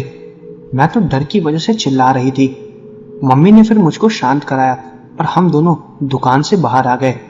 हमने दुकान को वैसे ही बंद कर दिया जैसे वो बंद था। हम सुबह पापा के आने का इंतजार करने लगे। हम पूरी रात नहीं सोए और सुबह होते ही पापा आ गए। उन्होंने हमसे पूछा और हमने उनको रात में घटी सारी घटना बताई। तभी पापा ने दुकान को खोला। उन्होंने देखा कि आधे से ज्यादा मटके दुकान के नीचे ही गिरे हुए हैं और फूट चुके हैं। हमारा काफी ज्यादा नुकसान हो गया था। हमें कुछ भी समझ में नहीं आ रहा था कि ऐसा क्यों हुआ। पहले पापा को हमारी बात पर विश्वास नहीं हो रहा था, लेकिन जब मम्मी ने रोते हुए वो बात पापा को बताई तो वो काफी ज्यादा परेशान हो गए और उनको हमारी बात पर विश्वास होने भी लगा। उसके बाद सारी चीजों की साफ सफाई हुई। सारे मटकों के टूटे हुए टुकड़ों को हम लोग साफ कर रहे थे और उसी सफाई में हमारे हाथ में एक हड्डी भी आई। वो एक इंसान की हड्डी थी जो पापा देख के पहचान गए थे। उस हड्डी को तुरंत पापा ने दुकान से बाहर फेंका और पूरी दुकान में गंगा जल छिड़का। वो समझ गए थे कि ये उसी आदमी की हड्डियां हैं जिसकी अस्थियां कल रोड पर गिर गई थी, और हो सकता है कि उसकी कोई हड्डी का टुकड़ा हमारे दुकान के अंदर चला आया हो और हमने वो चीज देखी ना हो। हम तो यही अनुमान लगा रहे थे, लेकिन सच क्या था ये हमें नहीं पता था। पापा के जान पहचान में एक पुजारी थे, वो उन्हें तुरंत बुला के लाए, और उन पुजारी ने जब उस दुकान को देखा तो उन्होंने बताया कि यहाँ पर कुछ देर के लिए कोई नकारात्मक चीज वास कर रही थी और वो कुछ ही क्षण के लिए आई थी। तभी पापा ने उनको सारी बात बताई। उन्होंने बताया कि अभी सुबह ही उन्होंने एक हड्डी के टुकड़े को बाहर फेंका है और वो एक इंसान की हड्डी थी। तभी पंडित जी ने बताया कि हो सकता है कि वो आत्मा अपने उसी टुकड़े के साथ यहीं पर रह गई हो और उसकी आत्मा को शायद शांति ना मिली हो। ये घटना सुनने में जितनी अजीब लग रही है, उससे कई ज्यादा डर हमें इस घटना को बार बार सोच के लग रहा था। उसके बाद हम 2 दिन तक ढंग से सोए तक नहीं, पापा भी ठीक से नहीं सोए। हमने अपने घर और दुकान में अच्छे से पूजा भी करवाई। हालांकि उस दिन के बाद से हमारे घर में ऐसी कोई घटना नहीं घटी, लेकिन जब जब मैं और मम्मी उस घटना को याद करते हैं, हम दोनों बहुत ज्यादा डर जाते हैं। ये थी दूसरी घटना। अब मैं आपको तीसरी घटना बताने वाला हूँ। ये तीसरी घटना मुझको रोहन जी ने भेजी है। उनका कहना है कि ये घटना उनके दोस्त के पिताजी के साथ घटी थी, जिनका नाम मोहन था। और अब आगे की घटना मैं आपको मोहन जी के पॉइंट ऑफ व्यू से बताऊंगा। मेरा नाम मोहन है और पेशे से मैं एक टैक्सी ड्राइवर हूँ। ये घटना मेरे साथ 2018 में घटी थी। वैसे तो मैं दिन में ही टैक्सी ड्राइव करता हूँ, लेकिन मुझे कुछ एक्स्ट्रा पैसों की ज़रूरत थी, जिसकी वजह से मैं रात में भी काम करने लगा। ऐसे ही रात में मुझे एक आदमी का फ़ोन आया। उसने मुझे एक लोकेशन दी। उसने बोला कि इमरजेंसी में एक महिला को हॉस्पिटल ले जाना है, तो मुझे उसने बुलाया। उसने जो लोकेशन दी थी, मैं उसकी दी गई लोकेशन पर जाने लगा। हालांकि मैं पहले कभी भी उस जगह पर नहीं गया था और रात में रास्ते का उतना पता भी नहीं चलता है। उस आदमी की दी गई लोकेशन के हिसाब से मैं पहुंच गया। जहां पर मैं पहुंचा उस जगह नेटवर्क भी नहीं आ रहा था। हालांकि मैं उसको बार बार कॉल करने की कोशिश कर रहा था, लेकिन उस आदमी का फ़ोन नहीं लग रहा था। कुछ देर बाद उसका फ़ोन भी लगा, लेकिन वो मेरा फ़ोन काट दे रहा था। मुझे लगा कि शायद उसको कोई और टैक्सी मिल गई हो या फिर वो हॉस्पिटल पहुंच गया हो, इसलिए मैं अपनी गाड़ी को वापस घुमाने लगा। हालांकि मैं जिस जगह पर पहले था वहां से उस आदमी की दी गई लोकेशन पर पहुंचने में मुझे काफ़ी ज़्यादा टाइम लग गया था और मेरी कार में फ्यूल भी लगभग कम हो गया था। मैंने फिर कार को दोबारा घुमाया और वापस उसी जगह जाने लगा जहां पर मैं पहले था। वहां के लोकेशन के हिसाब से मुझे राइड्स मिलती थी, इसलिए मैं वहां पर जाने लगा। जब मैं उस रास्ते पे दोबारा गया जहां से मैं आ रहा था, तो मैं रास्ता भूल गया, एक रोड छोड़ के आगे मुड़ गया। जब मैं वहां पर मुड़ा तो वो रास्ता पूरा सुनसान था। वहां पर एक भी घर नहीं थे। उस पूरे रास्ते पर बस पेड़ ही पेड़ थे। मैं यही सोच रहा था कि कुछ देर पहले जब मैं इस रास्ते से निकला था तो यहाँ पर ढेर सारे घर थे, लेकिन वो अब नहीं थे। मैं दूसरी मोड़ पे मुड़ गया था। मुझे बिल्कुल भी समझ में नहीं आ रहा था कि मैं किधर जाऊं। मेरे फ़ोन पे नेटवर्क भी नहीं आ रहा था, इसलिए मैं लोकेशन भी ढंग से पता नहीं कर पा रहा था। मैंने अपनी गाड़ी दोबारा वापस घुमाई और मैं उसी जगह जाने लगा जहाँ पर मैं उस आदमी को फ़ोन मिला रहा था। मैंने जैसी अपनी गाड़ी घुमाई, मैंने देखा कि एक पेड़ के पास एक औरत बैठी हुई है। मैंने उसको साफ साफ देखा। वो अपने साथ एक बच्चे को ली हुई थी। उसकी गोद में एक बच्चा था। उस बच्चे को देख के लग रहा था कि उसकी उम्र करीब 1 साल की होगी। वो बच्चा उस औरत की गोद में ही था और रो रहा था, और वो औरत उसको चुप तक नहीं करवा रही थी। वो औरत बस पेड़ के नीचे उस बच्चे को लेकर बैठी हुई थी और उसी बच्चे की तरफ देख रही थी। मैंने अपनी कार उसी औरत के सामने जाकर खड़ी कर दी और अपनी कार का शीशा नीचे किया और मैंने उससे रास्ता पूछा। उसने मेरी आवाज नहीं सुनी और वो उसी बच्चे की तरफ लगातार देखे जा रही थी। वो बच्चा भी बहुत जोर जोर से रो रहा था। हालांकि मुझे उस बच्चे का चेहरा बिल्कुल भी नजर में नहीं आ रहा था। वो औरत पागल लग रही थी। उसके बाल काफी ज्यादा खुले हुए थे। मुझे बस उसकी गोद में उस बच्चे के हाथ और पैर ही नजर आ रहे थे जो कि हिल रहे थे।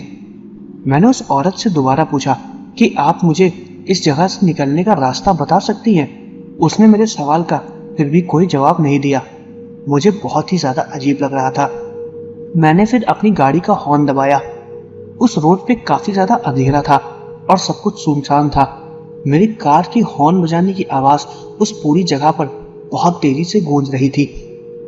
जब मैंने हॉर्न बजाई तब उस औरत ने अचानक से मेरी तरफ सर उठा के देखा। उसके बाल बहुत ज्यादा लंबे थे। वो मेरी तरफ देख के जोर जोर से हंसने लगी। उसकी आंखें बहुत ज्यादा बड़ी थी। जब वो मेरी तरफ हंसी तो मैं बहुत ज्यादा डर गया था। उसकी हंसी देख के मेरे दिल की धड़कन थोड़ी तेज बढ़ गई और अचानक से मेरे हाथ के रोंगटे खड़े हो गए। वो कोई औरत नहीं थी, वो एक चुड़ैल थी। और जब मैंने उसके गोद में वो बच्चा देखा तो मैं देख के हैरान हो गया था। उस बच्चे का सर था ही नहीं, उस बच्चे का बस शरीर और 2 हाथ थे जो कि बिना सर के हिल रहे थे। ये देख के मैं बहुत ज्यादा हैरान हो गया। ये भी हो सकता है कि अंधेरे की वजह से मुझे उसका सर ठीक से दिखा ना हो, लेकिन मेरे हिसाब से उस छोटे से बच्चे का सर भी नहीं था। उसका शरीर बस अपने आप ही हिल रहा था। ये देख के मैं बहुत ज्यादा डर गया था। मैंने अपनी गाड़ी बंद नहीं की थी। मैंने अपनी गाड़ी का शीशा ऊपर किया और तुरंत अपनी गाड़ी को तेज भगाने लगा।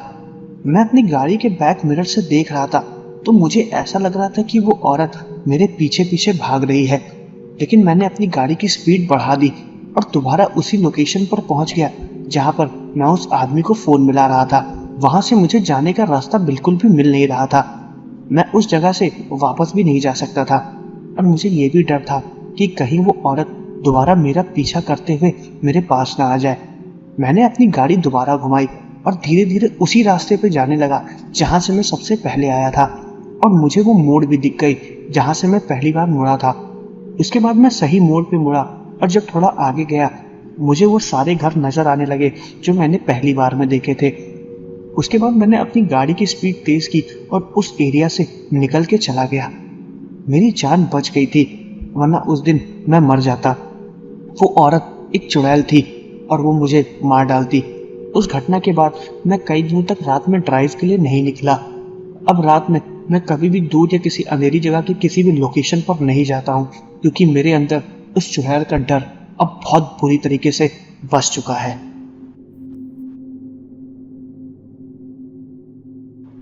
ये थी तीसरी घटना।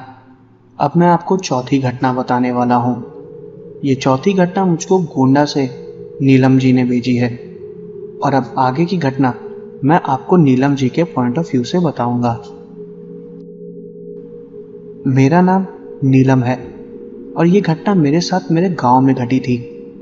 मैं अक्सर अपनी गर्मी की छुट्टियों में अपने गांव चली जाया करती थी। ये घटना मेरे साथ 2013 में घटी थी। मैं 2 साल के गैप के बाद अपने गांव गई थी। मेरे गांव में मेरे दादा और दादी रहते थे। मैं मम्मी पापा के साथ शहर में रहती थी। 2 साल के लंबे अरसे के बाद जब मैं गांव गई तो मैंने देखा कि जहां पर मेरे दादा दादी का घर था उसके सामने एक बहुत बड़ा सा पेड़ था जो कि अब नहीं है। उस पेड़ के नीचे ही हम सब बैठा करते थे। जब मैंने दादी से पूछा कि वो पेड़ कहाँ गया तो उन्होंने बताया कि वो पेड़ सूख गया था, जिसकी वजह से उसको काट दिया गया। हालांकि वो पेड़ अचानक से कैसे सूख गया इसके बारे में किसी को कुछ भी नहीं पता। उसके बाद मैं अपने गांव में रहने वाले कुछ दोस्तों से मिली। मैंने उनसे भी पूछा कि अचानक से ये पेड़ कैसे सूख गया, तो उन्होंने बताया कि 1 साल पहले यहाँ पर बहुत तेज बारिश हुई थी और उस आम के पेड़ से आम नीचे गिर रहे थे। एक आदमी जो कि गांव में ही रहता था वो उस पेड़ के नीचे आम उठाने के लिए गया और बारिश और हवा इतनी ज्यादा तेज थी कि उस पेड़ की टहनी उस आदमी के ऊपर ही गिर गई और वो वहीं पर ही मर गया। उस दिन के बाद से वो पेड़ अपने आप सूखने लगा। वो हरा भरा पेड़ इतनी तेजी से सूखा कि किसी को उसके बारे में पता भी नहीं चला। उसके बाद उस पेड़ को काट दिया गया। जब ये बात मुझको पता चली तो मुझे बहुत ही ज्यादा अजीब लगा। फिर धीरे धीरे वक्त के साथ मैं इस बात को भूल गई।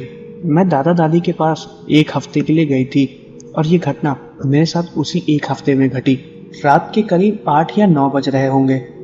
पूरा गांव सो गया था और मुझको नींद नहीं आ रही थी। मैंने मम्मी से बोला कि मुझको नींद नहीं आ रही है, मैं क्या करूं? तो मम्मी ने मुझे बोला कि मैं कुछ देर दादा दादी के पास जाकर बैठ जाऊं। वो लोग भी जगी रहे थे, उनको भी नींद नहीं आ रही थी। मैं जब दादा दादी के पास गई तो दादी सो चुकी थी और दादा जग रहे थे। मैंने दादा से फिर उस आदमी के बारे में पूछा जिसकी मौत हो गई थी। तो दादा ने बताया कि वो आदमी अचानक से उस वक्त कहाँ से आ गया था, किसी को कुछ भी पता नहीं चला। शायद उसकी किस्मत बहुत ज़्यादा खराब होगी। हम ये बात कर ही रहे थे, तभी मैंने दादा दादी की घर की छत पे किसी को खड़े देखा। वो वहीं पर छत पे कुछ देर तक खड़े होकर मुझे देख रहा था और मैं दादा से बात कर रही थी। पहले मुझे लगा कि शायद पापा हैं, लेकिन पापा तो सो गए थे और मम्मी भी सो गई थी। फिर मैंने दादाजी से बोला कि मुझको छत पे कोई खड़ा दिखाई दिया। तो दादाजी ने भी तुरंत ऊपर की तरफ देखा और उन्हें भी वो काली परछाई दिखाई दी। वहां पर कोई आदमी था। दादाजी ने तभी उससे चिल्ला के बोला कि तुम कौन हो और घर के अंदर कैसे घुसे? वो आदमी वहीं पर खड़े होके हमें देखे जा रहा था।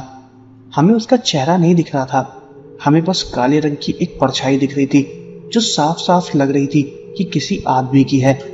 तभी दादाजी तुरंत अपनी जगह से उठे और उन्होंने डंडा उठा लिया और वो पापा को तुरंत चिल्ला के बुलाने लगे। उनके चिल्लाते ही पापा की भी नींद खुल गई और वो भी उठ गए। और जैसे ही दादाजी चिल्लाए वो काली परछाई छत से पीछे की तरफ हट गई। मैंने और दादाजी ने उसको पीछे की तरफ जाते हुए देखा था। दादाजी ऊपर छत की तरफ जा रहे थे और पापा भी छत की तरफ जा रहे थे और वो परछाई वहां से गायब हो चुकी थी। उनके घर की छत काफी ज्यादा बड़ी थी और वहां से कोई भी इतनी जल्दी कूद के नहीं जा सकता था। ये बात हम लोग को समझ में नहीं आई। मैं और मम्मी नीचे वाले कमरे में थे। तभी मैंने देखा कि नीचे वाले कमरे के अंदर एक काली परछाई खड़ी है और वो वही काली परछाई थी जो मुझे छत पर दिखाई दी थी। उसको देख के मैं बहुत ज्यादा डर गई थी और चिल्लाने लगी। वो काली परछाई मेरे सामने खड़ी थी और वो धीरे धीरे मेरी तरफ चलते हुए आ रही थी। मैं जिस कमरे में थी उस कमरे का दरवाजा अपने आप मेरे सामने बंद हो गया और वो काली परछाई मेरे पास आते आते गायब हो गई। उसको देख के मैं एकदम चिल्लाने लगी और बहुत डर गई थी। जिस कमरे में मैं थी उसी कमरे में तुरंत मम्मी और पापा भागते हुए आए। उन्होंने मुझे देखा और मैं जमीन पर बैठी हुई थी। मेरी आवाज सुन के दादी दादा वो भी कमरे में आ गए और उन्होंने मुझे देखा। मैंने उनको बताया कि मुझे वो काली परछाई नजर आई थी और वो कोई इंसान नहीं था, कोई आत्मा या रूह थी। तभी दादा और दादी मुझे कमरे के बाहर लेकर आए और हम लोग पूरी रात नहीं सोए। हमारी आवाज सुन के बगल के घर वाले भी जग गए थे और वो भी आए। अगली सुबह जब गांव में सारी बात फैल गई तो मेरे दोस्त भी मुझसे पूछने आए और मैंने उनको एक एक चीज बताई। तब मेरी एक दोस्त जिसका नाम पायल था उसने मुझे बताया उसको भी अपने घर की छत पे ऐसी काली आत्मा या काली परछाई दिखाई दी है। कई लोगों को लगता है कि वो काली परछाई उसी आदमी की है जिसकी मौत हमारे घर के जस्ट सामने हुई थी। मेरी दोस्त पायल का घर भी मेरे दादाजी के घर के जस्ट सामने ही था और वो पेड़ भी उसी घर के सामने था। उन लोगों को आज भी लगता है कि उस आदमी की आत्मा भटक रही है और कई बार उन लोगों को महसूस भी हुआ है कि वो आत्मा छत पर घूमती रहती है और शायद मैंने भी उसी आदमी की आत्मा को ही देखा था और मेरे दादाजी ने भी।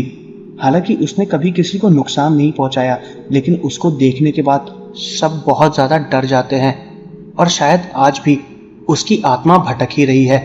और कई बार लोगों को आज भी उसकी काली परछाई छत पे या जंगलों के पास दिखाई देती है और वो आज भी भटक रही है।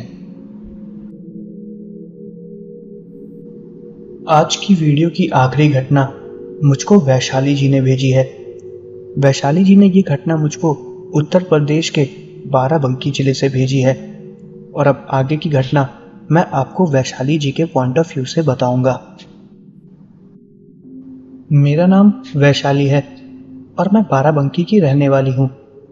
जब मेरे साथ ये अजीब घटना घटी तब मेरी उम्र 14 साल की थी। ये घटना मेरे साथ 2009 में घटी थी। जब मैं 14 साल की थी तो मुझे ट्यूशन पढ़ाने एक दादी आती थी।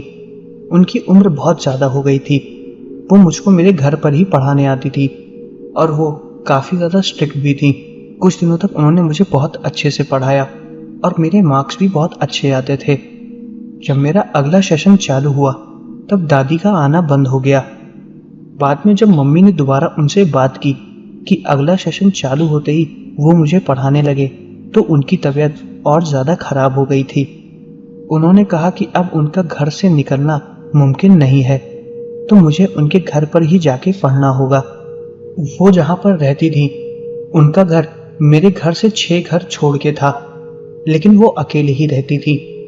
उनके हस्बैंड की डेथ हो गई थी और दोनों बच्चे बाहर रहते थे, इसलिए वहाँ पर वो अकेले ही रहती थी। उनका घर बहुत ही ज़्यादा बड़ा था, लेकिन वो सिर्फ एक ही रूम में रहती थी और बाकी के रूम बंद रहते थे। मैं पहले कभी उनके यहाँ नहीं गई थी। मैं बस एक बार उनके घर के सामने से ही होके गुजर आई थी, लेकिन कभी भी उनके घर के अंदर जाना नहीं हुआ। जब उन्होंने मम्मी से बोला कि मुझे उनके यहाँ जाके पढ़ना पड़ेगा, तो पहले मुझे बहुत ज़्यादा अजीब लगा, लेकिन फिर मैंने सोचा कि उनकी तबीयत ठीक नहीं रहती है, इसलिए उनका आना भी यहाँ ठीक नहीं है, तो मैं उनके घर ही जाके पढ़ लिया करूँगी। मेरी स्कूल की छुट्टी 3 बजे हो जाती थी। उसके बाद मैं घर आके 2 घंटे आराम करती थी और 6 बजे मैं ट्यूशन के लिए चली जाती थी। वो मुझको 1.5 घंटे का ट्यूशन देती थी। जब मैं पहली बार उनके घर में गई तो वहाँ पर बहुत ही ज़्यादा गंदगी थी। सारे कमरों के अंदर जाले लगे हुए थे। मैंने दादी से बोला कि आपका कमरा इतना गंदा क्यों है। उन्होंने बताया कि जब से उनकी तबीयत खराब हुई है तब से वो साफ सफाई कर भी नहीं पाती हैं। मैंने उनसे बोला कि किसी दिन मेरे पास अगर टाइम हुआ मैं आपकी घर की साफ सफाई में मदद कर दूंगी। उन्होंने कहा ठीक है, और फिर वो मुझे पढ़ाने लगी। वो मुझे कुल 1.5 घंटे ट्यूशन पढ़ाती थी और उसके बाद मैं घर चली जाती थी। घर पहुंचने में थोड़ा अंधेरा हो जाता था। ऐसे ही मैं एक दिन दादी के यहाँ ट्यूशन पढ़ने गई। जब मैंने उनके दरवाजे को नॉक किया तो वो पहले से ही खुला हुआ था। मैं अंदर गई तो दादी अपने रूम में नहीं थी। हालांकि उनके रूम के सारे दरवाजे खुले थे और घर में साफ सफाई भी हो चुकी थी। मुझे लगा कि उन्होंने साफ सफाई करी होगी, इसलिए मैं वहीं पर जाके बैठ गई और अपने बैग से किताब कॉपी निकाल के रख दिया। मुझे लगा कि शायद दादी घर के अंदर होंगी और अभी कुछ देर में आ रही होंगी। मैं वहां पर करीबन 15 मिनट तक बैठी रही और दादी नहीं आई। मुझको पता नहीं था कि वो कहाँ चली गई थी। मैंने पूरे घर में आवाज दी, लेकिन मुझे दादी की कोई भी आवाज नहीं आई। वो घर खुला छोड़ के कहाँ चली गई मुझे बिल्कुल भी पता नहीं था।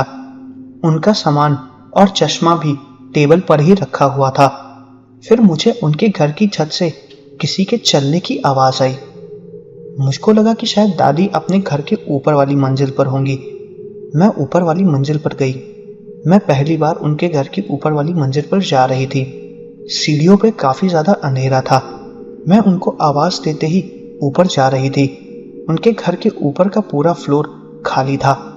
मैं उनको आवाज दे रही थी और मेरी आवाज उनके पूरे ऊपर के फ्लोर पे गूंज रही थी।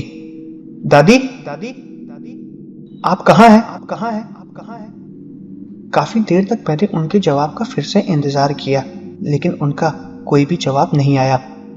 फिर मैं दोबारा नीचे की तरफ जाने लगी और मुझे बहुत ही ज्यादा अजीब लगने लगा। मैं फिर नीचे उसी कमरे के पास जाने लगी जहां पर दादी मुझको पढ़ाती हैं।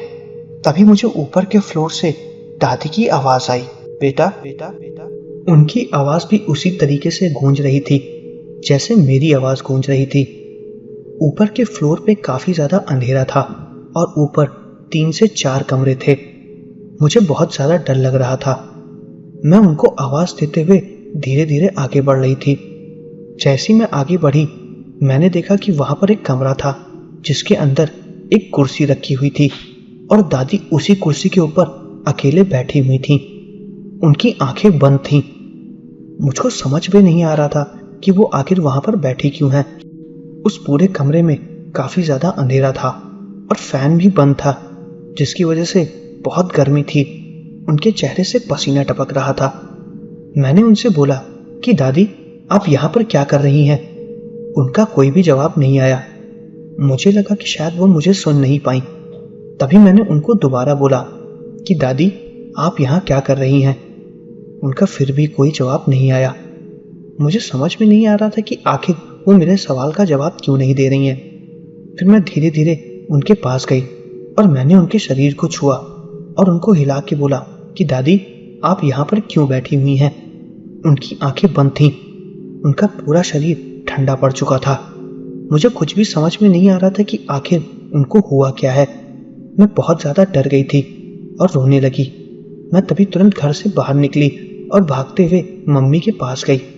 मैंने मम्मी को बताया कि दादी ऊपर वाले कमरे में अकेले बैठी हुई हैं और उनका शरीर ठंडा पड़ गया है और वो मेरे किसी भी सवाल का जवाब नहीं दे रही हैं। जब मम्मी ने मेरी ये बात सुनी तो फिर वो मेरे साथ भागते हुए उनके घर पर गईं और साथ में 1-2 लोगों को और लेके गईं। जब वो मेरे साथ ऊपर के कमरे में गईं तो मैंने देखा दादी उसी कुर्सी के नीचे गिरी पड़ी है जहां पर वो पहले बैठी हुई थी। मुझको ये सब समझ में नहीं आ रहा था। पहले मैंने मम्मी से बोला था कि वो ऊपर ही बैठी हुई थी, लेकिन अब वो नीचे गिर चुकी हैं। उनको जब लोगों ने उठाया तो उनका शरीर एकदम ठंडा पड़ चुका था। उनकी नर्व्स बंद हो चुकी थी और सांस बिल्कुल भी नहीं आ रही थी। उनको फिर उठा के उनके नीचे के कमरे में ले जाया गया और तभी तुरंत डॉक्टर को बुलाया गया। हमारे मोहल्ले में उस वक्त एक डॉक्टर भी रहते थे। वो तुरंत भागते हुए दादी के घर पर आए और उन्होंने उनको चेक किया। जब उन्होंने दादी को चेक किया तो उन्होंने बताया कि दादी की अब मौत हो चुकी है। ये सुन के मैं और मम्मी बहुत ज़्यादा हैरान हो गए और मैं तो बहुत ही ज़्यादा डर गई थी। तभी उन डॉक्टर ने मुझसे पूछा कि दादी की मौत कब हुई। मैंने उनको बताया कि दादी ने मुझे अभी ऊपर आवाज़ दी और वो छत पर चल भी रही थी। मुझे उनकी आवाज़ आई थी और जब मैंने उनको पहली बार देखा था तो वो कुर्सी पर ही बैठी हुई थी, लेकिन अब वो नीचे गिर गई हैं। डॉक्टर ने अनुमान लगाया कि दादी की मौत 2 घंटे पहले ही हो गई है और उनकी मौत की वजह हो सकता है हार्ट अटैक हो, क्योंकि उनके शरीर में पसीना बहुत आ गया था। मुझको ये बात बिल्कुल भी समझ में नहीं आ रही थी। डॉक्टर के हिसाब से उनकी मौत 1 से 2 घंटे पहले हो चुकी है, लेकिन मैंने 15 मिनट पहले ही उनकी आवाज़ सुनी और वो मुझको बुला रही थी। उनके घर की पूरी साफ सफाई हो चुकी थी। डॉक्टर ने कहा कि हो सकता है ज़्यादा काम करने की वजह से उनका बीपी बढ़ गया हो, लेकिन मुझको कुछ भी समझ में नहीं आ रहा था, क्योंकि उन्होंने बोला था कि उनकी तबीयत बहुत ज़्यादा खराब हो गई है और वो साफ सफाई नहीं कर सकती हैं। मैं बहुत ज़्यादा डर गई थी। उनकी डेड बॉडी को मैंने अपने हाथ से छुआ था। जीवन में पहली बार मैंने किसी डेड बॉडी को छुआ था। मैं पूरी रात सो नहीं पाई। मुझे बहुत ज़्यादा डर लग रहा था। तभी उनके घर वालों को इन्फॉर्म किया गया और उनके बच्चे भी उनको देखने के लिए आए। मुझे सपने में भी 1-2 बार दादी का चेहरा दिखाई दिया। उनके घर के सामने से मैं कभी भी नहीं निकलती थी। एक बार मैं उनके घर के सामने से निकल रही थी और उस वक्त काफ़ी ज़्यादा रात हो गई थी। मैं पापा के साथ एक फंक्शन अटेंड करके घर जा रही थी। तभी मैंने उनकी छत पे एक काली परछाई देखी जो कि छत पर ही टहल रही थी। उस काली परछाई को देख के लग रहा था कि वो दादी की ही परछाई है, क्योंकि उनका घर बाहर से बंद था और वो काफ़ी ज़्यादा गंदा हो चुका था। तब तो मैं काफ़ी छोटी थी, लेकिन अब मुझे ये बात पता चल गई है कि हो ना हो उस वक्त मुझे जिसकी भी आवाज़ आई थी वो दादी नहीं थी। हो सकता है कि वो दादी की आत्मा हो जो मुझे बताना चाह रही हो कि उनका शरीर कहाँ पर है। तो दोस्तों, ये थी मेरे कुछ पुराने वीडियोस की कंपाइलेशन। मैं आशा करता हूँ कि आपको वीडियो पसंद आई होगी। अगली वीडियो जल्दी आने वाली है, तो अगली वीडियो के लिए चैनल को सब्सक्राइब करके बेल आइकन दबा लें।